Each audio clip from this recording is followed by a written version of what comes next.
From Amateur Radio Newsline Report number 2291, this is Ham Nation Headlines for Wednesday, September 29th, 2021. We begin with a story that shows the power that amateur radio can have in the lives of children, especially those who have been hospitalized for a serious illness.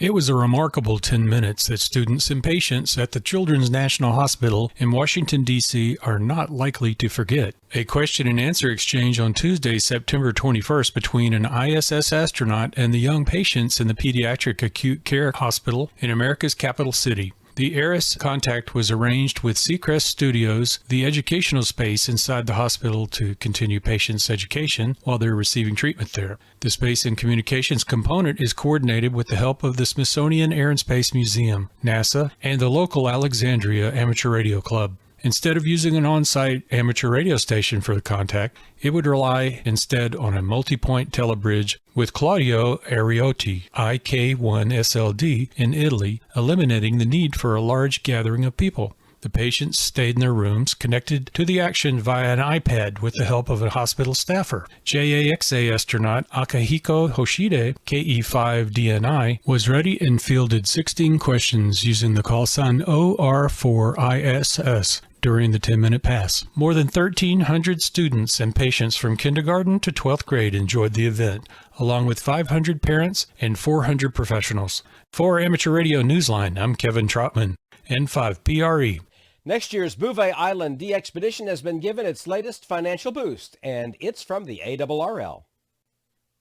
The 3Y0J Bouvet Island D-Expedition, considered one of the costliest ever, has been awarded $5,000 from the ARRL. The amount given to the non-profit Amateur Radio D-Expeditions organization, which is based in Norway, is the same sum given back to the ARRL following the Intrepid DX Group's cancellation of its Bouvet trip after the ship planned to carry them there was sold to new owners. Amateur Radio D-Expeditions and its 12 operators are planning a November 2022 activation with a goal of 120,000 contacts. The team will be on the island for 20 days. The grant is named for Silent Key's Lloyd Colvin W6KG and Iris Colvin W6QL and supports international DX teams to foster global goodwill. The D-Expedition's $650,000 budget makes it among the most expensive ones on record. The team earlier received a $100,000 donation from the Northern California DX Foundation and a gift from the German DX Foundation that is the equivalent of $11,815. For Amateur Radio Newsline, I'm Skeeter Nash, N5ASH.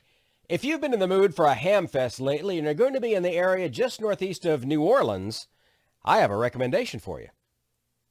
2 busy days of amateur radio activities are on tap for attendees of the Slidell EOC Hamfest, sponsored by the Ozone Amateur Radio Club. It's going to be held in the Slidell Auditorium, with doors opening at 2 p.m. on Friday, October 8th, and at 8 a.m. on Saturday, October 9th. Entrance for the public is through the lobby doors. Hamfest Chairman Dave Hartley, K5OZ, reminds everyone that masks are mandatory for all indoor activities in Louisiana, so they'll be required to attend the Hamfest. For Amateur Radio Newsline, I'm Don Wilbanks, AE5DW.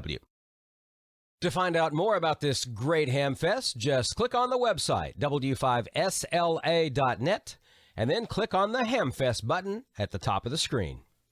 And that's all from the Amateur Radio Newsline, your independent source for amateur radio news for 4 decades and counting at arnewsline.org.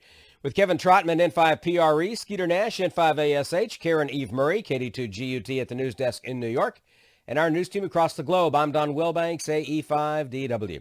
7-3. We'll see you next time here on Ham Nation.